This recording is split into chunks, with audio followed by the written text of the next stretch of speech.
अस्सलाम वालेकुम। Class 9 biology का जो टॉपिक है relationship of biology with other sciences.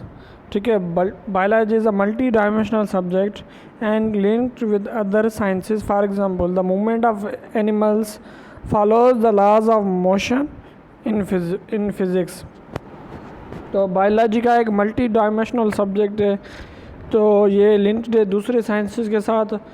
तो इसका रिलेशन फ़िज़िक्स के साथ भी है, मैथमेटिक्स के साथ भी है, केमिस्ट्री, ज्योग्राफी, इकोनॉमिक्स इनके साथ भी है। ठीक है, तो जो मूवमेंट होती है एनिमल्स में, यानी जो एनिमल्स मूवमेंट करते हैं वो कौन सी चीज़ फॉलो करती है? वो laws of motion in physics को फॉलो करती है। Biology is considered as a interdisciplinary science, ठीक है, which is related with other sciences. Some of these are mention below. तो बायोलॉजी का रिलेशन दूसरी साइंसेस के साथ है, फिज़िक्स के साथ भी है, मैथमेटिक्स, ठीक है, केमिस्ट्री, ज्योग्राफी, इकोनॉमिक्स। बायोफिज़िक्स क्या है? ये ब्रांच है फिज़िक्स की, जो लॉज और टेक्निक्स है ना फिज़िक्स के वो अप्लाई होते हैं उनको एक्सप्लेन करती है प्रोसेस ऑफ लाइफ को। The radio physics branch where radio active isotopes are use to trace the translocation of different material with in the organism. ठीक है, तो रेडियो फिज़िक्स ब्रांच है जिसमें क्या होता है कि रेडियो एक्टिव जो आइसोटोप्स होते हैं ना, आइसोटोप्स जिसमें नंबर ऑफ न्यूट्रॉन और प्रोटॉन का फ़र्क होता है उसे कहते हैं आइसोटोप्स। ठीक है, जिस तरह हाइड्रोजन के आइसोटोप्स हैं, 3 आइसोटोप्स होते हैं। ठीक है, वो यूज़ होते हैं किसके लिए? आइसोटोप्स। जो रेडियो एक्टिव आइसोटोप्स होते हैं ये ट्रेस करते हैं ट्रांसलोकेशन किसकी? डिफरेंट मटेरियल की ऑर्गेनिज्म के अंदर। तो आइसोटोप्स फिज़िक्स की चीज़ है, इसलिए ये फिज़िक्स का रिलेशन है बायोलॉजी के साथ। रेडियो लेबलिंग, ठीक है, जो रेडियो लेबलिंग यूज़ होते हैं, एक एक्सपेरिमेंट है इंटर की बायोलॉजी में डीएनए के बारे में, उसमें भी है। Carbon dating also show some uses of radio active isotopes in determining the age of fossils. Uses of sound waves is ultrasound and laser technology show relation of physics with biology. तो radio active जो है radio जो carbon dating है वो show करती है radio active isotopes को जो डिटरमाइन करते हैं फॉसिल्स की एज को। ठीक है, यूज़ ऑफ साउंड वेव्स जो यूज़ होते हैं अल्ट्रासाउंड में। ठीक है, साउंड वेव्स आपको पता है अल्ट्रासाउंड में यूज़ होते हैं। अल्ट्रासाउंड काफ़ी चीज़ों में यूज़ होता है, उसके एडवांटेजेस हैं। Laser technology show relation of physics with biology. तो ये कुछ इंस्ट्रूमेंट्स हैं, कुछ ईजादात हैं फिज़िक्स की जो है ये बायोलॉजी में यूज़ होते हैं, हमें एडवांटेज देते हैं।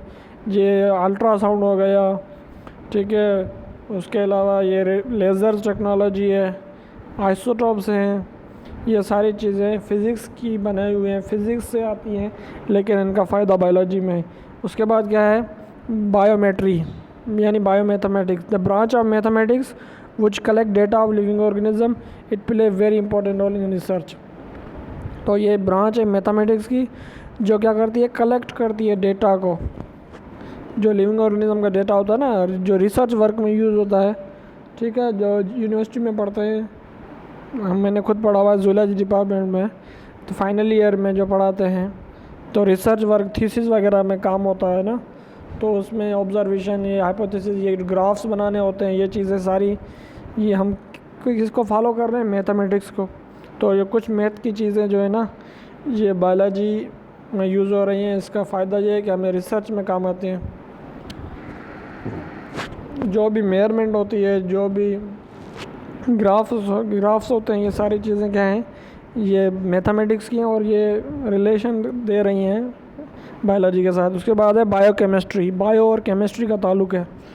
It is branch of biology, ठीक है, which deal with the study of molecules which form living organism are cell and require authentic knowledge.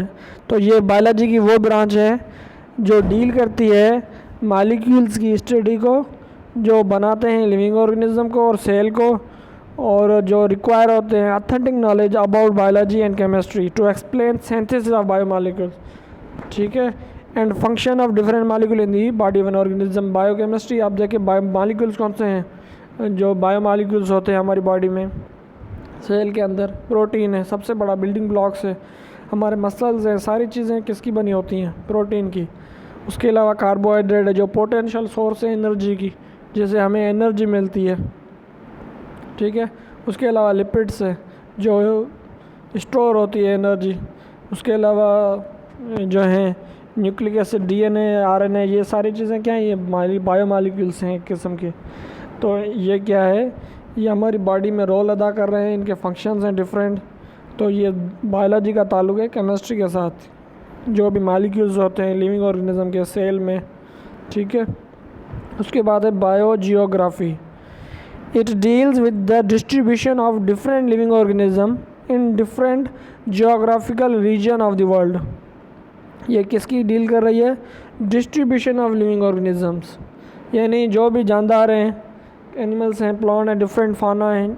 फाना कहते हैं लोकल एनिमल्स को, और उसके अलावा फ्लोरा होती है लोकल प्लांट्स। फॉर एग्जांपल जो हमारा हैबिटाट है, हमारे हैबिटाट आसपास में जो भी एनिमल्स पाए जाते हैं वो हमारा फाना कहलाता है, और जो हमारे आसपास जो प्लांट्स पाए जाते हैं वो हमारी फ्लोरा कहलाते हैं। तो ये हर कंट्री में, हर हैबिटाट में डिफरेंट वैरायटी ऑफ एनिमल्स और प्लांट्स होगी, ठीक है। तो ये बायोजियोग्राफी क्या कर रही है? डील्स कर रही है distribution of living organism in different geographical region of the world. Many living organism are restrict to a particular geographical region due to environmental condition, यानी काफ़ी सारे जो जानदार हैं वो एक ही जगह, पर्टिकुलर ख़ास जगह पर पाए जाते हैं जियोग्राफिक रीजन में, because of due to environmental condition, यानी माहौल की वजह से, ठीक है। तो ये जोग्राफ़ी आपको पता है, जिसमें जोग्राफ़ी में यानी कंट्रीज़ होते हैं, कुछ इलाके होते हैं, ठीक है।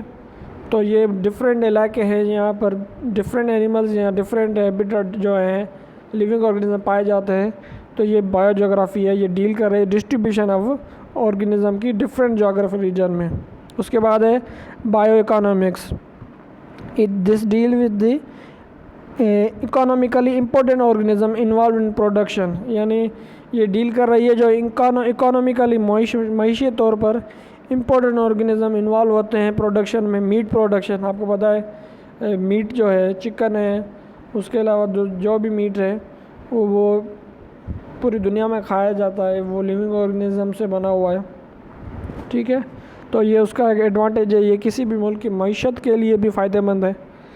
तो इकोनॉमिक्स के लिहाज से भी बायोलॉजी और इकोनॉमिक्स का एक दूसरे साथ रिलेशन है, ठीक है। Meat production it is are calculated for cost value and profit value. तो जो कॉस्ट वैल्यू होती है और प्रॉफिट यानी फ़ायदा होता है, ठीक है। आप एक चीज़ जो है इन्वेस्ट करते हैं फिर उससे फ़ायदा कमाते हैं, तो ये सारी चीज़ इकोनॉमिक्स में आती हैं। तो बायोलॉजी का इकोनॉमिक्स के साथ क्या ताल्लुक़ है? जो भी है, फॉर एग्ज़ाम्पल फ़िश इंडस्ट्री है, ठीक है, पाकिस्तान में भी है।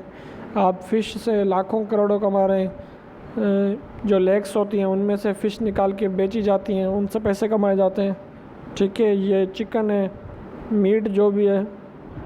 उसके अलावा लिविंग ऑर्गेनिज्म के जो वूल होते हैं, उनकी जो स्किन है, लेदर है, इनसे काफ़ी चीज़ें यूज़फुल बनाई जाती हैं। तो ये क्या है? हमारी मईशत के लिए फ़ायदेमंद है।